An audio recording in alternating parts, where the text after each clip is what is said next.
Welcome everyone to SRAVIKA'S Biology. In this video, we'll explore mitosis in complete detail, its definition, regulation, biological significance, experimental proof. By the end of this lecture, you'll have a solid command of this topic. Mitosis is a highly regulated nuclear division in which one parent cell divides to produce two genetically identical daughter cells. Importantly, the chromosome number is maintained, from diploid to diploid, that is, 2n to 2n. This process ensures genetic stability and is essential for growth, tissue repair, regeneration, and asexual reproduction. Remember, mitosis occurs only in eukaryotic somatic cells, while prokaryotes divide by binary fission. Unlike amitosis, which is primitive, and meiosis, which is reductional, mitosis is precise and checkpoint controlled. Coming to the definition of mitosis. Mitosis is defined as the type of cell division where a diploid or haploid parent cell produces two daughter cells, both genetically identical and with the same chromosome number. It is called an equational division because the chromosome number remains unchanged. The key regulators of mitosis are cyclins, CDKs, and checkpoints. Now let us understand the major characteristics of mitosis. It is equational, involves only one nuclear division, and results in two identical daughter cells. Spindle formation is always present, energy requirement is high, and multiple checkpoints ensure accuracy. Why is mitosis biologically important? It maintains chromosome number, supports embryonic development, tissue repair like wound healing, and continuous cell replacement, such as in skin and blood cells. It also forms the basis of clonal asexual reproduction. When errors occur, they can lead to chromosomal abnormalities or even cancer. Now let us look at process of mitosis. Actually, before mitosis, the cell passes through interphase, consisting of G1S and G2 phases. G1 is cell growth, S phase is DNA replication, and G2 is preparation for mitosis. The M phase, which is the actual division I, consists of karyokinesis, which has 5 stages, followed by cytokinesis. Now let's look at the G1 phase, also called the first gap phase. Here, the cell actively grows, organelles are duplicated, and RNA, proteins and key enzymes are prepared for the upcoming DNA replication.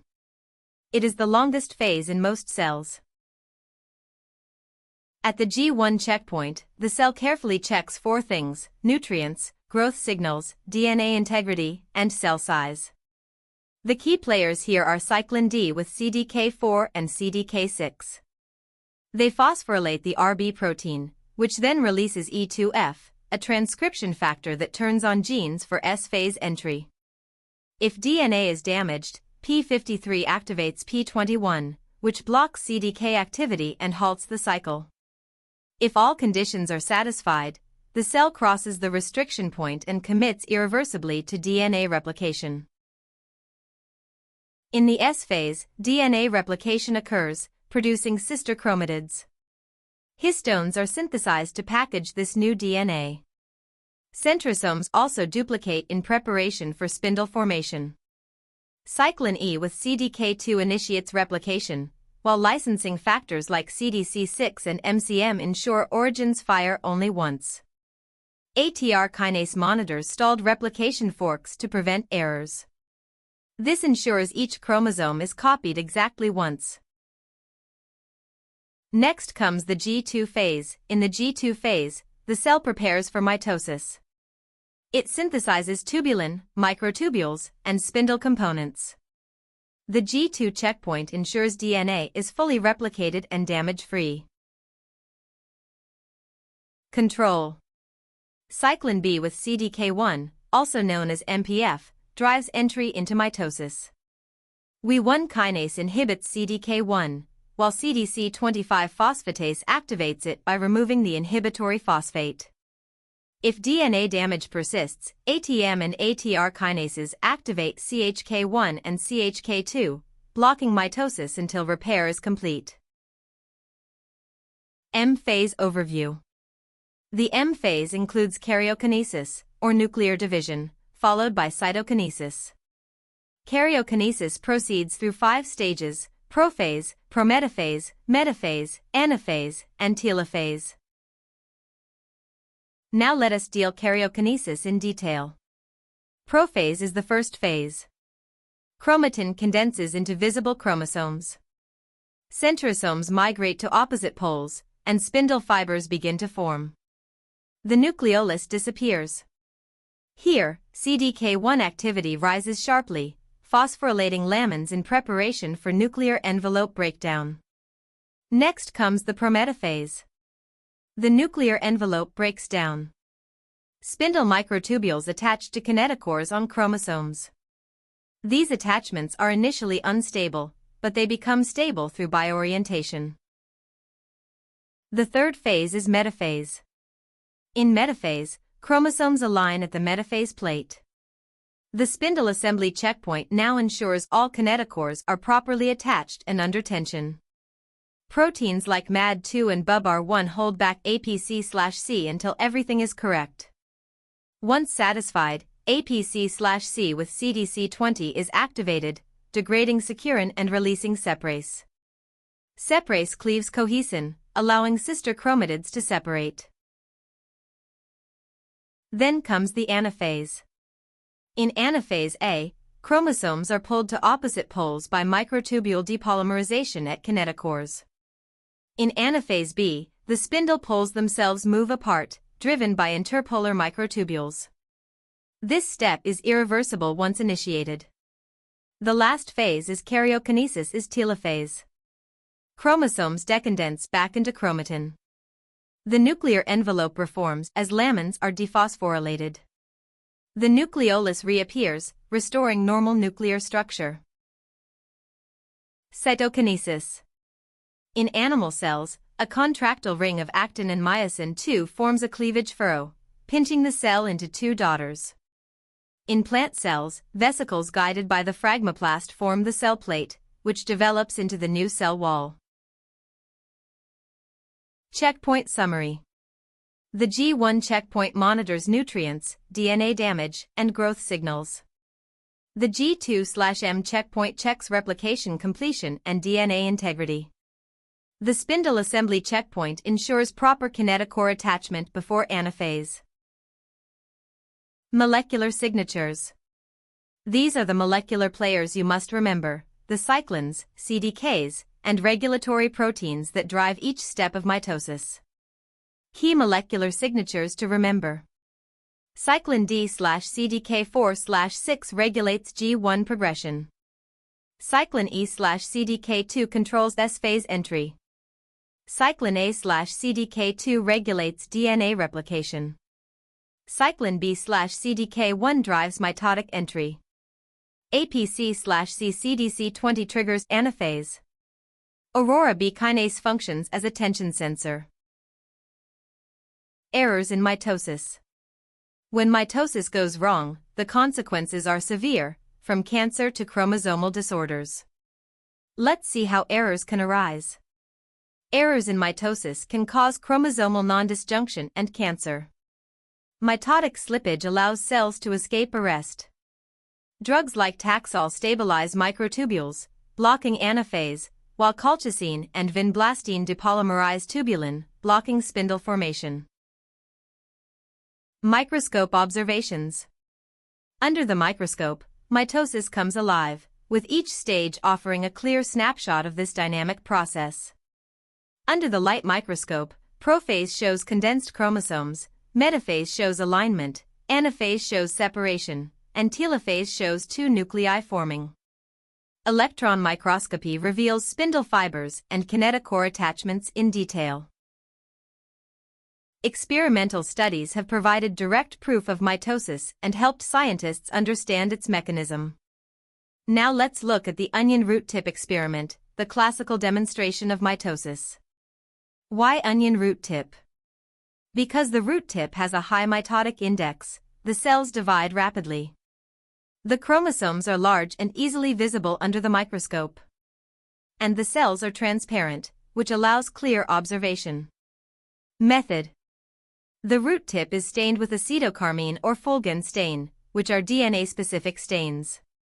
Then a squash preparation is made. This spreads the cells into a single thin layer. Under a light microscope, the different stages of mitosis can be identified. Key observations.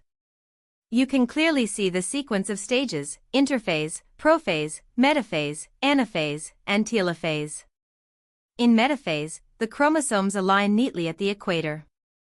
In anaphase, the sister chromatids separate and move to opposite poles. Result. This experiment confirms chromosome condensation, spindle formation, and the ordered segregation of chromosomes during mitosis. Next, let's discuss the pulse-chase experiment with tritiated thymidine. In this method, cells are given a short pulse of superscript 3H thymidine, which labels the DNA synthesized during the S phase. When the cells later undergo mitosis, the radioactively labeled DNA is distributed equally into the daughter cells. This provides direct evidence that DNA replication happens before mitosis, and that chromosomes are divided equally during cell division. Another key method is autoradiography. Here, the radioactive thymidine incorporated into DNA is visualized as dark grains on photographic film. This powerful technique showed that chromosome duplication occurs before mitosis, during the S phase. Thus, autoradiography gave molecular proof of the timing of DNA replication relative to mitosis. Now, let's move to electron microscopy. With its high resolution, it revealed the fine details of spindle fibers, centrioles, and kinetochore microtubule attachments. It also captured the dynamic structural changes during the metaphase to anaphase transition. This gave strong structural evidence for the mechanical basis of chromosome movement during mitosis. Then came laser microsurgery experiments. Scientists used lasers to cut or remove specific spindle fibers. The result was clear: without these fibers, chromosome segregation completely failed. This proved that the spindle is absolutely essential for pulling chromosomes apart in anaphase. Drug studies also provided excellent evidence. For example, colchicine and vinblastine bind to tubulin and prevent spindle formation. As a result, cells get arrested at metaphase, chromosomes remain condensed but cannot separate. This gave direct proof of the role of microtubules in mitosis. And here's an exam tip: remember, colchicine arrests mitosis at metaphase, a frequent CSIR-NET question. Finally, let's look at modern live cell imaging with GFP-tagged proteins. When tubulin is tagged with GFP, scientists can visualize spindle assembly and dynamics in real time. When histones are tagged, we can track chromosome condensation and segregation throughout mitosis. This technique gives a live movie of cell division, making mitosis more vivid than ever before. So, from classical onion root tip studies to modern live cell imaging, each of these experiments builds a solid framework of evidence, proving how mitosis works with remarkable precision.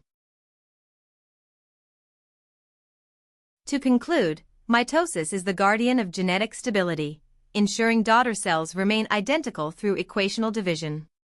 Its progression is tightly regulated by cyclins, CDKs, and critical checkpoints.